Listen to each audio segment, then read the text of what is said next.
Halo adik-adik, di video kali ini kita akan belajar materi kelas 4 tema 4 berbagai pekerjaan. Subtema 2 pekerjaan di sekitarku. Adik-adik, sekarang kita belajar mata pelajaran PPKN dengan materi simbol dan makna sila kedua Pancasila. Bagaimanakah bunyi sila kedua Pancasila? Sila kedua Pancasila berbunyi kemanusiaan yang adil dan beradab. Sila kedua dilambangkan dengan rantai. Rantai tersebut terdiri atas mata rantai berbentuk segi empat dan lingkaran yang saling berkait membentuk lingkaran.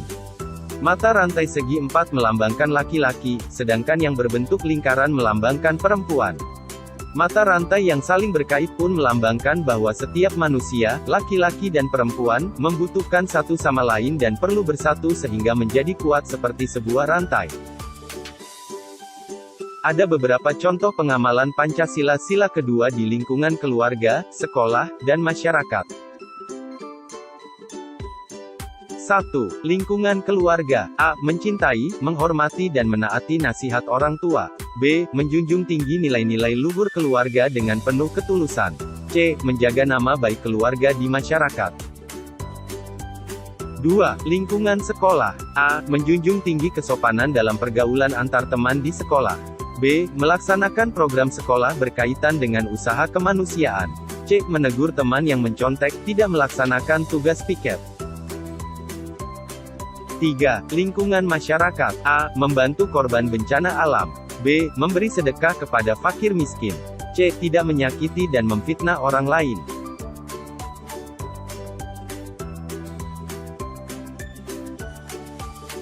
Adik-adik, sekarang kita belajar mata pelajaran bahasa Indonesia dengan materi unsur intrinsik dalam cerita.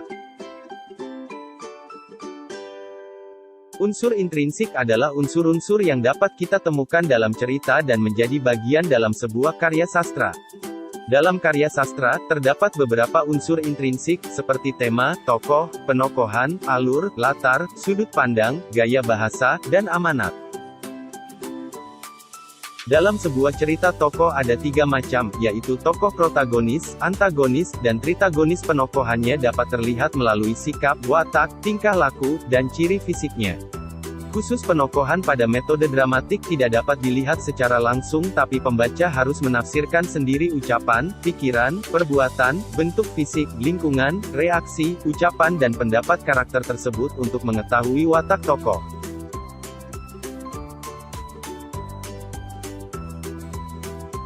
Pesan yang ingin disampaikan pengarang dalam sebuah cerita dinamakan amanat. Pesan ini diketahui dari sebab akibat perbuatan para tokohnya. Misalnya, jika tokoh adalah orang yang jujur dan dalam cerita tersebut ia menjadi orang yang berhasil dalam hidupnya, berarti cerita tersebut mengandung pesan tentang kejujuran.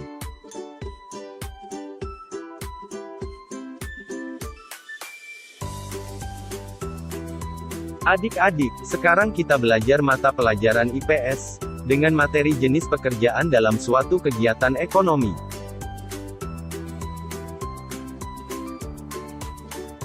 Salah satu cara untuk memenuhi kebutuhan, baik kebutuhan pokok maupun pelengkap, manusia harus bekerja. Jenis pekerjaan dibagi menjadi dua, yaitu pekerjaan yang menghasilkan barang dan pekerjaan yang menghasilkan jasa. Pekerjaan yang menghasilkan barang adalah pekerjaan yang kegiatannya membuat barang, contohnya petani, peternak, nelayan, pengrajin, industri. Adapun pekerjaan yang menghasilkan jasa adalah pekerjaan yang hasil kerjanya dapat dirasakan oleh konsumennya, contohnya dokter, montir, polisi, arsitek. Kegiatan ekonomi dilakukan manusia dengan cara menggali, mengolah, dan memanfaatkan sumber daya alam yang ada. Bentuk kegiatan ekonomi dapat dibedakan menjadi tiga kelompok, yaitu 1. Kegiatan produksi. Kegiatan produksi adalah kegiatan yang menghasilkan barang maupun jasa untuk memenuhi kebutuhan hidup manusia.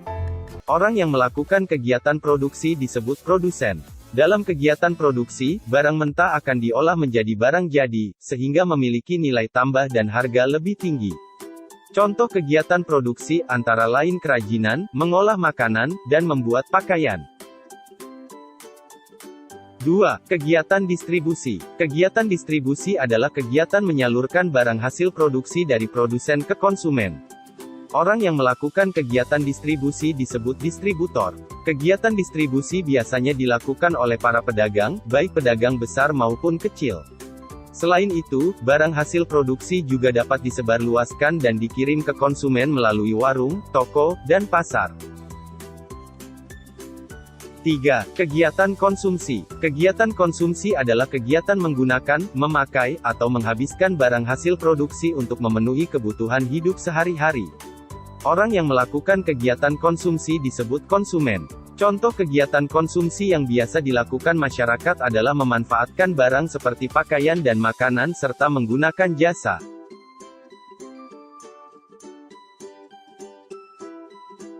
Adik-adik, sekarang kita belajar mata pelajaran IPA, dengan materi dampak teknologi dalam pengolahan sumber daya alam.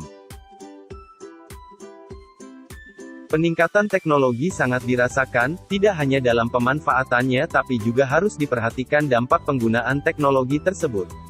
Berikut contoh pemanfaatan dan dampak teknologi terhadap sumber daya alam. 1. Minyak bumi. Saat ini minyak bumi masih merupakan sumber daya alam utama dalam memenuhi kebutuhan energi dunia, meskipun ketersediaannya sudah semakin menurun. Padahal minyak bumi merupakan bahan galian yang tidak dapat diperbaharui, artinya hanya sekali pakai kemudian habis. Seperti kita ketahui bahwa minyak bumi berasal dari fosil yang terbentuk jutaan tahun lamanya dengan jumlah yang terbatas. Pada suatu saat ketersediaannya pun akan habis. Oleh karena itulah, manusia dituntut untuk mencari alternatif penggantinya. 2. Batu bara. Dampak yang ditimbulkan dengan adanya teknologi pada penggunaan batu bara, tidak kalah dengan yang ditimbulkan pada penggunaan minyak bumi. Gas-gas yang timbul dari hasil pembakaran hampir serupa dengan hasil pembakaran minyak bumi. Minyak bumi dan batu bara termasuk sumber daya alam yang tak dapat diperbarui. Sumber daya alam lain yang juga tidak dapat diperbarui adalah semua jenis mineral seperti seng, besi, tembaga dan sebagainya. 3. Air. Air merupakan sumber daya alam yang dapat diperbarui. Artinya, setelah dipakai dapat dibersihkan dan digunakan lagi. Namun, pembersihan ini tidak dapat dilakukan dengan sempurna sehingga biarpun lambat, nampaknya air bersih ini makin hari semakin menurun jumlah dan kualitasnya. Penurunan kualitas air akibat polusi dapat menyebabkan banyak penyakit. Bila polusi air berasal dari zat kimia beracun, akibatnya lebih serius dan membutuhkan waktu yang panjang untuk penyembuhannya. 4. Hutan, hewan, dan ternak. Sumber daya alam yang dapat diperbarui atau memperbarui diri antara lain hutan dan hewan ternak. Namun, teknologi modern justru dapat berakibat pada kerusakan atau kepunahan sumber daya alam tersebut, misalnya penebangan hutan yang semena-mena akan mengakibatkan hutan tidak dapat diperbarui, bahkan dapat musnah. Jadi, meskipun sumber daya alam dapat diperbarui, tetapi bila batas toleransinya dilewati maka sumber daya alam ini tidak lagi dapat diperbarui.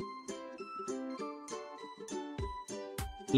Tanah. Tanah pertanian sebagai sumber daya alam merupakan daya yang dapat diperbarui. Penambahan unsur hara dengan pemupukan merupakan salah satu cara dalam memelihara kondisi tanah.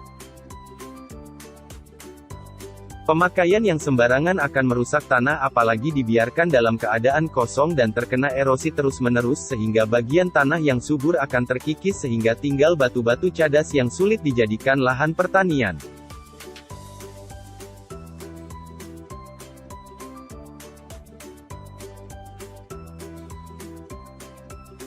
Adik-adik, sekarang kita belajar mata pelajaran seni budaya dan prakarya, dengan materi alat dan bahan menggambar dan apresiasi terhadap karya seni. Pada materi kali ini, akan dijelaskan mengenai alat dan bahan yang digunakan untuk menggambar objek 3 dimensi. Alat dan bahan untuk menggambar bentuk dapat dibedakan berdasarkan penggunaan medianya, yaitu sebagai berikut. 1. Media kering. Peralatan ini digunakan pada bidang gambar dengan media warna dalam keadaan kering. Praktik penggunaannya digoreskan langsung pada permukaan bidang gambar. Peralatan tersebut antara lain pensil, krayon, spidol, konte, dan drawing pen. 2. Media basah. Peralatan ini digunakan pada bidang gambar dengan media warna dalam keadaan basah. Bahan warnanya tersimpan dalam bentuk tube, botol, atau kaleng. Peralatan tersebut antara lain cat air, cat poster, tinta, dan cat minyak. Apresiasi terhadap karya seni. Apresiasi seni ialah suatu proses penghayatan karya seni yang diamati dan penghargaan pada karya seni itu sendiri serta penghargaan pada penciptanya. Apresiasi setiap orang terhadap karya seni berbeda-beda, tergantung pada daya kemampuan suatu karya seni yang diamatinya. Tingkat apresiasi dapat dibedakan sebagai berikut. 1. Peminat seni, yaitu orang yang memiliki perhatian terhadap seni. 2. Pelaku seni, yaitu orang yang telah dapat melaksanakan kegiatan seni. 3. Pencipta seni, yaitu orang yang menciptakan suatu karya seni. 4. Kritikus seni, yaitu orang yang dapat menilai dan memberikan tanggapan terhadap karya seni.